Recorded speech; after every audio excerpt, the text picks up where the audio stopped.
Vegito Blue, his character is also deepened. And we have his return. Vegito, we all love Vegito. Probably the most loved character in the Buu arc. And you know, it built again on top of Dragon Ball Z.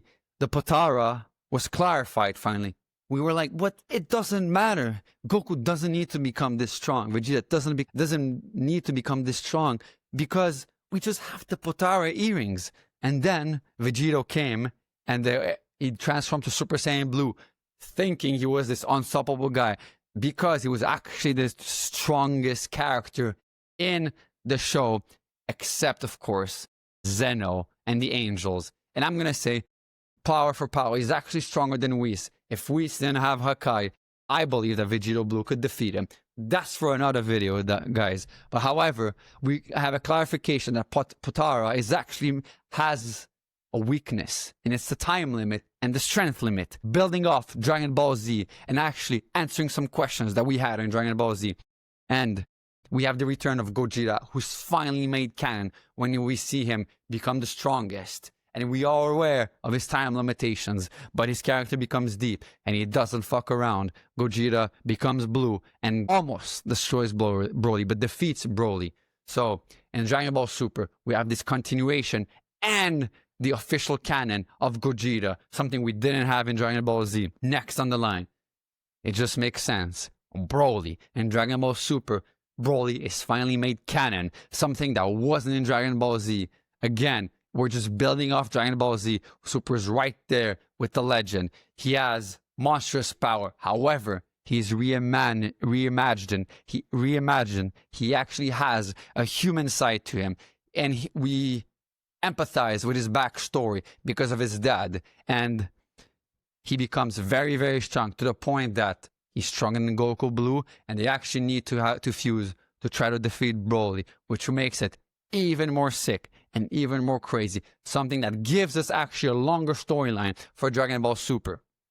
We have Android 17, who finally returns again. And you know what? We're all surprised by his return. Not only are we surprised by his return, he becomes smart and he has a disciplined return because we're like, okay, Android 17 would have been destroyed by Goten. But he actually trained, and we see a more human side to him where he actually loves animals, but he keeps his stoic and solitude that he had in the Android saga. He's in his own island taking care of the animals, but he keeps on training because he knows that he was the one who got absorbed by Cell. He was not strong enough to beat Cell, so he needed to stay strong. So we see a disciplined return from Android 17, something we didn't really see in Dragon Ball Z. In the other part, Dragon Ball GT gave us Super 17, but Android 17 makes a better return, which canonically makes sense. He's an android. He has unlimited stamina. And at the end, we're given a major plot twist where Goku actually has to make Android 17 the last man standing, and he's the MVP of the Tournament of Power, which makes his universe win. And we would have thought because he's an android, he's going to make a selfish wish, which is just to go and want a boat ride with his family. But no, an android made an altruistic wish, something very deep that, again, is built off Dragon Ball Z, and Dragon Ball Super expands and nails it. We have Frieza that becomes golden, and we're like, how? Again, doesn't make sense.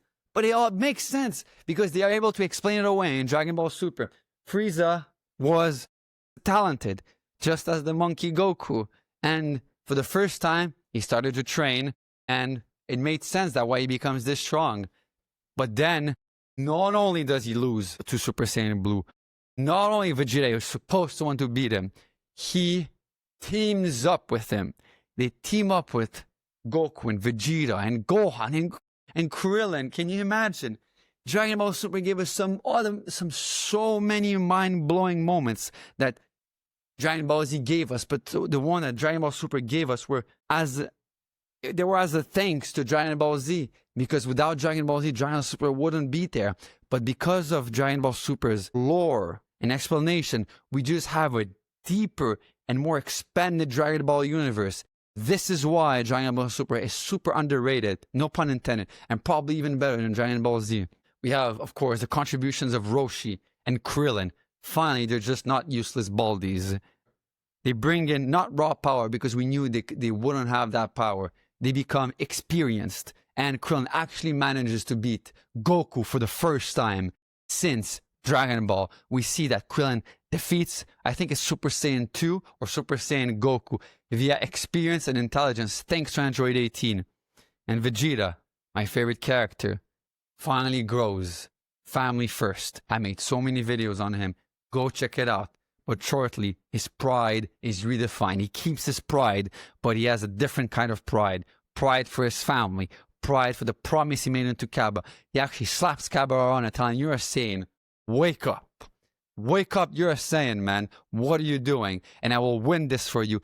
It discovers a different kind of power. We in a different kind of side we have never seen in Dragon Ball Z. And then it gives him Blue Evolution. And he actually manages to resolve to become stronger than Goku in that form and defeat a god of destruction. Something even Goku cannot say. Next we have something that Dragon Ball Super again built off Dragon Ball Z. It enhanced it. It didn't just copy, it made it better. In Dragon Ball Super, the stakes are bigger.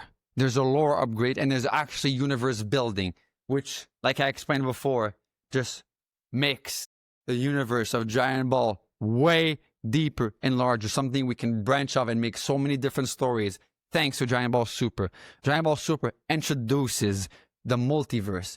12 universes that each have a god of destruction. They each have an angel, and they each have a Supreme Kai. And the lore gets even deeper. We learn that Supreme Kais are the good gods, and that god of destruction are the evil gods. And the only way to actually defeat the god of destruction, if you're not stronger than him, is to kill the Supreme Kai, who is much weaker than probably even Goku Super Saiyan 1. So we actually have a link, a life destruction link that really matters within the Dragon Ball lore, and this is introduced in Dragon Ball Super. We see that we are introduced to also the Super Dragon Balls, who have universe scale wishes, and they're used for comedy and for also existential stakes. They're used by Zamasu. We also saw a different side of Dragon Ball, which is kind of silly and funny because they see peas and carrots at the end to talk to the Super Shenron. So it introduces a deeper lore, the Super Dragon Balls, which was built off thanks to Dragon Ball Z. The Tournament of Power, something that we have been craving since Dragon Ball Z. Yes, there was a World Martial Arts Tournament, but the Tournament of Power was something completely different. We have craved this, and it was praised by everyone as probably the coolest and the most desired arc. 8 universes, 10 fighters each, and the losers are erased. There is no going back. You do not mess with the Zeno. He just erases a god of destruction. He just erases all of its fighters. The Stoic Hit, the Jiren, all of them get erased. You think they would be undefeated, unbeatable, and you're asking yourself, there is no way. If I've learned something from Dragon Ball Z, there's always a happy ending. There's always a way to reverse everything, and we're all happy. Sadly, it didn't happen this time. So there's actually a moral angle to the story. Not only the fact that we get to see new Namekians, new Saiyans, we get to see Frieza's clone. We get to see so many cool things, epic transformations. But there's also a moral angle to this. Something that we have been craving since Dragon Ball Z. And I've been talking about the new faces. We get Hit, the silent assassin, who actually defeats Goku, guys. Many of you don't remember this, but he killed Goku, guys. We get Kaba, and we get Caulifla, the promise that Vegeta made to Kaba. We get Caulifla, we get female Saiyans for the first time. We get Kale, we get Kefla, amazing fusion that actually, in the anime, is just as strong as Ultra Instinct Goku, the signed version, and in the manga, Gohan is able to defeat her. We get Jiren, the guy with a different philosophy who just focuses on power, pure brute strength, and raw power. We get Top, who finds a complete different form. He becomes a god of destruction. We get Frost, universe's 6 Namekians. We get fresh matchups, guys. We get different philosophies, different transformations. We get the universe of love. We get something we have never seen before. There's so much universal building that is done just in this arc alone, in the Tournament of Power. It is insane, guys. We have never seen this before. Never in the history of Dragon Balls we have seen this. And it all makes sense, and they can all have each of their story. We have the Saiyans in the other universe who are able to transform in a different way than the ones from Earth. They're able to transform without the tail. We see Frost. We see different things, guys. Huge universal building, and we get the absolute authority. We get the constant peril that you're living on the edge, walking in eggshells. We get Zeno, the childlike absolute authority that even is stronger than gods. Even gods fear them. And this restores the balance between all the gods and the universes, because there's one true God who's able to erase it all at an instant. And at the end, we get something even deeper. We get that the only way to actually save everyone, and no one knows how, at the end we see it, is via selfless wish, not done by a human, not done by a Saiyan, not done by a nice person, done not only by an android. Dragon Ball Super introduced us to probably the sickest transformation that we see ever. We get Super Saiyan God. Super Saiyan God. We don't just get iterative transformations anymore. Super Saiyan 1, 2, 3, 4, blah, blah, blah. We actually have Super Saiyan God, Super Saiyan Blue, which is Super Saiyan variant, which is the Super Saiyan form of the Super Saiyan God. We see divine ki that makes sense. And actually, you would think that divine ki is overpowered. It's actually not. It comes with trade-offs, control and stamina, and trade-offs that you can use it, but your stamina diminishes very quickly. Divine ki is not normal ki, so you're not able to control it. So there's a trade-off to these transformations. This is why throughout the show, you see in the Tournament of Power, Goku doesn't want to go Super Saiyan Blue all the time because of the stamina issues. He actually stays in base, he stays in Super Saiyan. So there's a trade-off, something that is explained very well in Dragon Ball Super. So there's actually a need for tactical switch. Sometimes I just need to go Super Saiyan God. Sometimes I need to go Super Saiyan 2, which is probably the most used transformation in the show. Something we get explained and spectacle with meaning in Dragon Ball Super. And then we get Ultra Instinct, guys. I know, guys, you love Super Saiyan 3. I know, guys, you love the first time Super Saiyan 1 was announced, when Goku saw Krillin die and he transformed. But there is Ultra Instinct. There's a godly omen there that needs to be mastered there. And it is not rage, guys. This is martial transcendence, martial arts. It is iconic. It's the representation of the turtle school, the hermit school, turtle school of martial arts, taught to you by the one and only Master Roshi. And it gives us the fact that this is just not another transformation. This is the mastery of martial arts, something that we have never seen before. Yes, there was Kaioken, but it wasn't the same thing. This is a new type of transformation that needs to be mastered.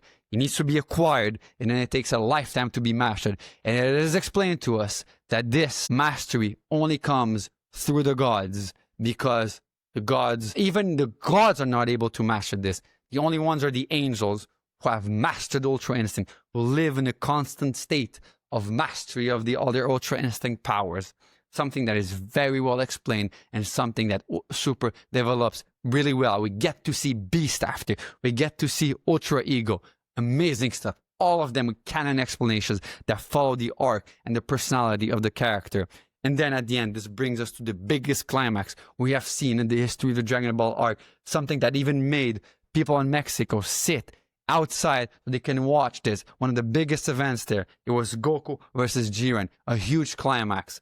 Thinking that there's no way Goku's gonna beat Jiren, this big guy. And then in the end, Goku defeats him. But guess what? There's always that trade-off that we said at the beginning. Goku, his body shuts down. His body shuts down, and he loses to Jiren. So he needs the help of Android 17 and of Frieza. Can you imagine this, guys? We also get the beautiful Vegito Blue, Gogeta Blue. They're made canon. They're short. They're there for a short time, but for a good time. Surgical use. Used at the perfect moment, for the perfect time, and the perfect amount of power. And these are finally made canon, and the clarity is explained. And we are finally get the limits of those fusions. We have Golden Frieza, that his payoff was through training, and that mirrors the growth of a Saiyan We have Super Saiyan Rage Trunks. We have Kale Berserker, who is an icon and a representation of Broly. And then we get Kefla, who is the female Saiyan extremes. Kefla pushes Ultra Instinct Goku in the show. We have another kind of transformation. We have Toph, who becomes a god of destruction, the Hakai transformation, but is actually surpassed by Vegeta.